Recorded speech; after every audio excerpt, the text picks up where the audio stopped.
Level 5 was back at the Tokyo Game Show this year in a big way. On top of bringing back some of their fan-favorite games like the Layton series, Inazuma 11, and Fantasy Life, they also brought their newest game to the show, Decapolice. Well, we had a chance to try out this stylistic role-playing game and are here to tell you all about it. Let's get into it. Danny from the Famicast here. If you're new to the channel, please be sure to subscribe and turn on those notifications. Sound off in the comments down below, and we may read it out on our bi-weekly show called the Famicast. Today, though, we're taking a look at the Tokyo Game Show 2023 demo build of Decapolice. Level 5 set up 8 demo stations for Decapolice, all running on PlayStation 5. Now, unfortunately, they did not offer any versions of the game running on Switch on the show floor or anything like that. But anyways, this beefy 30-minute demo kept the lines long here too. Now, on the opposite side of the demo area for the game was this massive stage for Level 5 stage shows. Now, while I can understand the feeling for getting people hyped at a huge event like TGS in person with such things, kind of like Konami's extravagant booth this year too. I think gamers would have been better served at having more chances to actually play the games that are being talked about, but hey, I digress.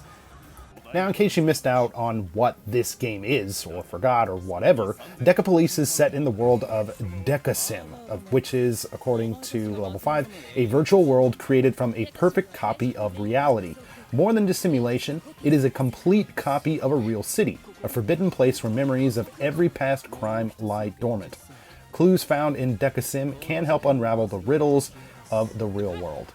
Taking control of main protagonist, rookie detective Harvard Marks, players must collect evidence, set up a case board, and at times be ready to confront, fight, and arrest assailants. There were several elements of gameplay on offer in the Decapolice demo at TGS. Now, things start out with basically allowing you to just kind of walk around the city. You're free to go almost anywhere, but there's a handy waypoint and a path that are shown on the screen just to point you where you need to go. You can jump a triangle and talk to NPCs and investigate things with X. Crime scenes are full of items and NPCs that need to be investigated and questioned. Pressing R1 initiates what's called the Deca Scanner. Now, this is used to point players towards items to check and who to chat with to further the investigation. Now, once you've gathered all of the clues, you're then able to access what is called the case board. Now, here you're tasked with piecing together all of the evidence that you found to determine the culprit. Now, you choose pictures of the various characters, items, and more, and basically place them on the board, as you can kind of see here. Now, once that's complete, you can then finalize your findings and proceed. Now, from there, you're shown how many of your deductions are right or wrong, and as far as I can tell, you won't be able to move on until you actually get everything correct. But it's pretty nice, and it's pretty clear at showing you what you got right and what you got wrong, so it shouldn't be a problem. Combat here felt actually pretty decent, offering a mix of turn-based elements while giving players the ability to move around the action area.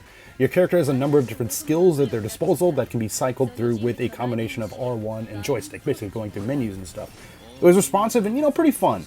Now, after you deplete enough HP from your enemy, you're then able to arrest them by holding triangle. All in all, Decapolice has a pretty unique battle system. While I do prefer more action-based RPGs and stuff like that, I still think things here felt pretty nice.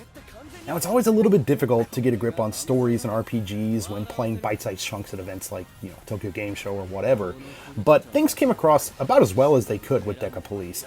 Like previously mentioned, in the demo, you do take control of Harvard Marks and occasionally other members of his team here, and you're trying to solve crimes. Now, the main happening in this demo has to do with some lunatic in a bear costume coming through and robbing a jewelry store. Yeah, and then from there, our furry friend, he's caught red-handed, but then somehow manages to escape from everyone with the handy smoke bomb. So the investigation picks up in the case board and all that type of stuff. They basically show how one of the other patrons at the shop is involved with this bear. That's a pretty crazy way to be introduced to the game, so hopefully the final version of the game also has other amusing stories like this one. The world crafted by Level 5 here is nothing short of amazing. The city is a colorful, bustling place full of light and activity. Now, of course, being on the PlayStation 5, things were full of detail and really did make things seem like they were some kind of a playable anime here. It will be interesting to see what kind of conceits will need to be made for the Switch version of the game. Additionally, though, although the city does appear to be vast, there are only very specific areas that could be explored in the demo. This might have been a limitation just specifically for the demo, or could this be a design choice? I'm really not sure. Regardless, there's definitely a lot of potential for cases and story elements here. Decapolice was definitely a pretty unique experience. It's a nice blend of detective work, turn-based combat, and storytelling. Now, not only that, but it looks and performs great on the PlayStation 5. This crazy snippet of the game got my attention and has left me kind of wondering what else the game has to offer. It's always a risk for companies to introduce new IP, and for Level 5's sake, I really hope this one works out for them. But let's go ahead and turn things over to you guys. What do you think about Level 5's upcoming Decapolice? Are you planning on picking it up? Be sure to sound off in the comments down below. We'd love to hear from you. Now, as always, thank you guys so much for checking out this video. If you like what you see, please feel free to drop this one a like. If you're new to the channel, please be sure to subscribe. We've got tons of podcast video reviews, looks at cool games from Japan-only events like Tokyo Game Show, and a whole lot more. Again, this is Danny from the Famicast. Thanks for watching, and we'll catch you later.